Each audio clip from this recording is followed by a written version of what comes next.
Hello. So, got a lot done. It's actually not that much, but it looks like a lot. Put the new body mount bushings in, and they came with their little instructions of where things are supposed to go. But every one of these, they came like this, but every one of them, you gotta look close because they were all on the wrong bolt or whatever. And there's numbers. If you're looking, there's numbers stamped in them under here. They're black, you don't see them, but then it helps you figure out what goes where. And then obviously that's for the front. Other than that, I mean, it's pretty simple, just follow the directions. But the rotisserie is gone, and putting the front end under here is fairly easy. I just put it on rollers, rolled it back on my lift. Get down here and I'll show you. So I got the body on the lift, and the frame goes, once you get the tip of the frame back on there, it'll just slide on back, and then you can put the bolts in there. And this one looks right. That's what the instructions said to do, so that's what I did. It's a little different than the original stuff, but she's in.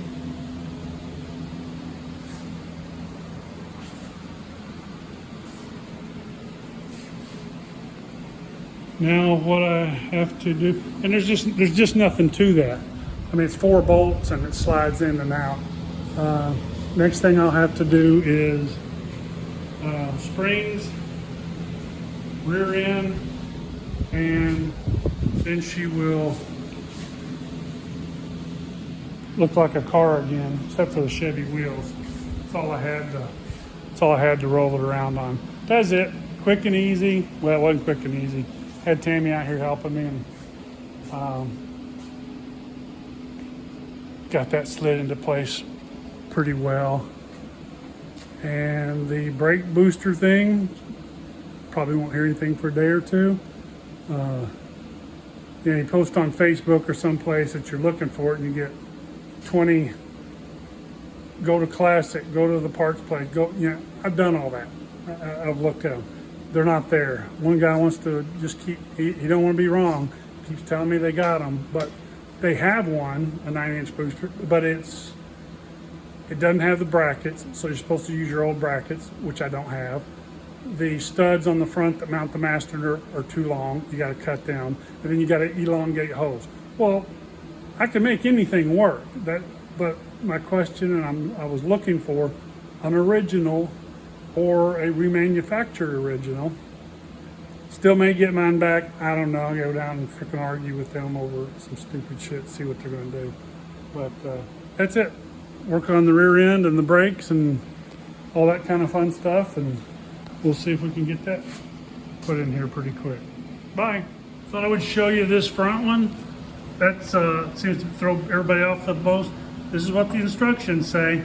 Washer on the bottom, washer, and then that lets the radiator support get pinched between rubber and is isolated. And I guess that's metal to metal to make it hold tight. And that's that. So, I'm not gonna say, it's all included in the instructions. If all else fails, I know you're dudes and you don't want to read the instructions, but I'll put them on here just in case. You can screenshot that.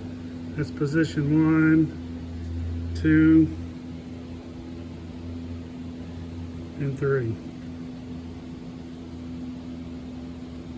And just so you've got it, that shows you the sizes of everything. Shot. Okay. Now bye.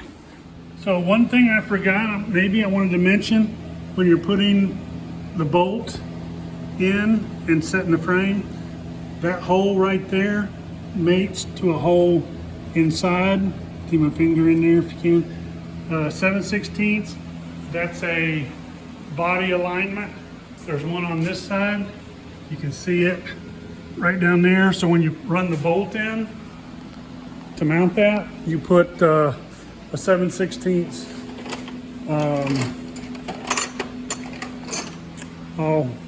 rod, anything will work. This is what I use.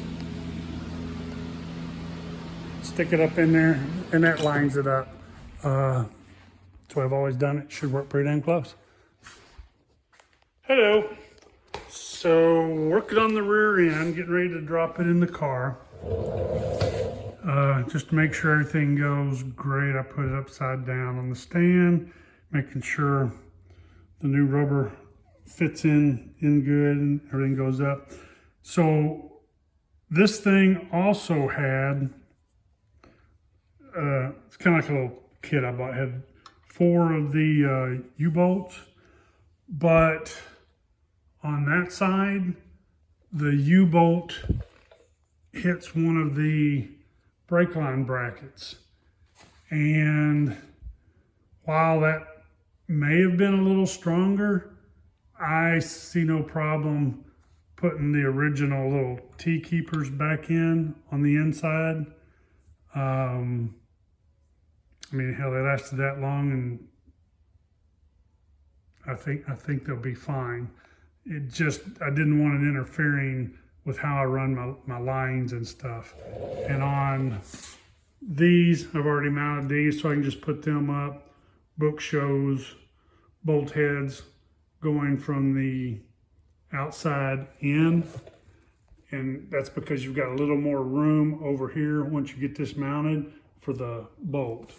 So once this thing flips upside down, this will be on the passenger side, and should be a fairly straightforward thing. Another thing is, on these Trans Ams, they're staggered in the rear.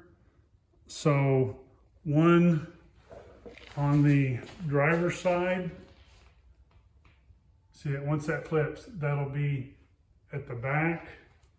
And this one on the passenger side will be at the front. And just to verify that for you, I've got it in the book here. Shows you left-hand side. Make sure I did that right. Left-hand side, rear of car. So on the left-hand side, it's on the back side.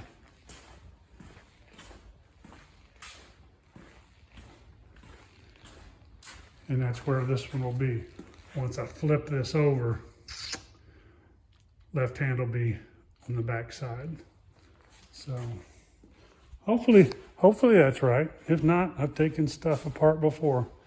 I'll show you setup once I get the car lifted up a little bit. Pretty easy with this lift. So next, okay, so good use of the engine stand. My helper's not here today. So remember, I had that upside down. Just pick it up with chain, spin it upside down. And now I will lift the car, because I've got my scissor lift under there, greatest tool ever invented. And then I'll just roll this thing under there and start bolting it up. So I get to do all the fun brake stuff and things for that. Would have put the gas tank in, but I'm missing a gas line and I need to get it put together on top of the tank first.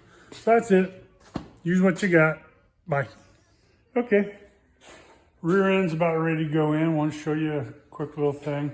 For the brake lines, right here, this little clip that goes on here at the top and catches the brake lines coming across here, around here, and there's nothing else that holds them till they get to the T-bar. The only other thing, I think I pointed this out before,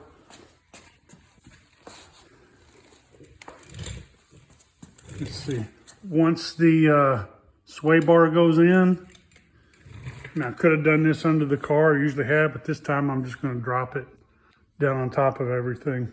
Sway bar goes with the U down, and then these uprights have a certain shape to them too. So this would be the driver's side. You can tell it kind of goes down, cuts this way to the inside, down and back. And then on this same way, kind of, it's to the outside to begin with, angles in and comes down just like that. You can see the S shape to it. I guess if I had to say anything, looking from the rear, Z instead of S. Same thing over here. Z and back in. At least that's the way the book shows it. And that's all I've got for right now. Took me a while to grease all that and make all these things fit. These were aftermarket. Came with 2 holes. I got them from Dave Nasello. I think it's Pete Pro Touring, F-Body, whatever. I had 2 holes. He said one was down here so you could raise these up, raise the rear end if you needed because of bigger race tires. I just cut mine off. Like I say, it was an inch and a half longer, had another hole, but this is closer to the stock position. So I just cut those off. So now we're gonna lift the car up, roll the rear end under it on the handy dandy little welded rear end roll around. Like I said, get old, work smarter, not harder. And again, on these, the bottom plate, driver's side, shock goes to the rear, passenger side, shock goes to the front. So just a good picture of where things are. And that's it. All right, I'm gonna work on putting some of this together. And as far as the brake booster, yeah, we came to an agreement on that. So the deal with that was I sent it through Napa, went to Cardone. So apparently it went from Ohio to, I don't know, North Carolina, South Carolina, then over to Texas. I thought it was just going to Columbus. So I finally got a hold of the guys. They told me it was $120 when I sent it off. And came back $480. So, and that's just no CAD plating, no nothing. There's a place in Texas, would have CAD plated it, done everything for $350. Brakeboosters.com, I think. And I didn't even want to spend that much, just a brake booster. And I kind of, like I said, I kind of wanted the black look anyway. Anyway, it came in, and I'm like, truck it, keep it. There's no way I'm paying $500 for a damn stock booster. And I actually got a hold of Cardone, the guys that are doing it. And he said, well, if you check the box and it says you want your original, then yeah, the price will double or triple. And I'm like, well, where does it say that? Nobody tells you that. You told Napa, look it up on the book, and that's what it is, like a rebuild. And he goes, well, we may have had none then, but that afternoon we could have 50. And I'm like, that's bullshit. You're not going to have you ain't had one of these in stock in over a year that I've been looking. And everybody that sells your stuff, nobody's got any of them. And again, 1,000 people tell me you can use something else off of Buick, off of what. Some are different. Carparts.com, Ames, all these places supposed to have them. Well, they don't. They've got a 9-inch that looks close, but you got to use your old brackets, which obviously I didn't have. Or you have to elongate the holes, or you have to cut the studs down. There's a lot of things to that. Yeah, you can make anything work, but I wanted my original. Anyway, that was it. We came to an agreement that was satisfactory to both of us. So let that be a lesson. Make sure you get frickin' everything in writing before you do something like that. All right, that's it. All right, rear end's in, front brackets are mounted. And so now I'm just gonna lower the car up until they'll reach the polyurethane I'm putting in there, and rear end's in. Here's a handy tip.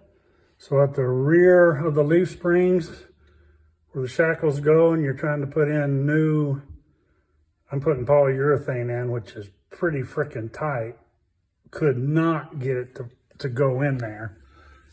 So these I got in. Basically just take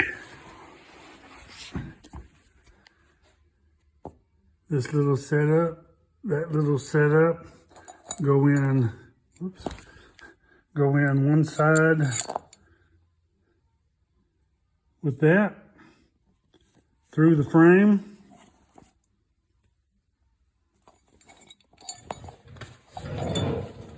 through the frame, put the other side in, put a nut, washer on, and I mean, a bolt head would have worked, but that's what I had that was the right size, and just tighten it down and it'll pop them right in. So I get it set up there in a minute. I'll take one more picture. So you can see now, rubber bushing started on this side, and this side rubber bushing with a nut.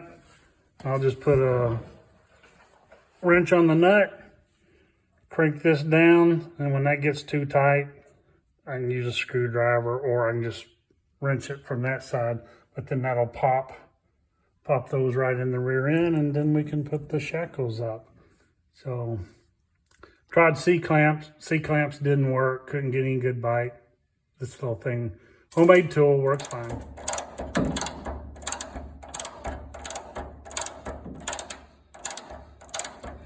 Takes a little while, but it pulls it right up. Don't end up busting your hands doing it. Okay, rear end's in. Everything's extended damn near as far as it can go, and that was a fight to even get stuff compressed. Basically had to take the car, put it on, put it all the way down, not even on the jack anymore, and just let it take all the weight on the rear end and then even bounce on it a little. So yeah, it took a little bit of effort. Anyway, she's in, shocks are in, start putting the brakes, brake lines, hooking all that stuff up, and see if we can build a car now.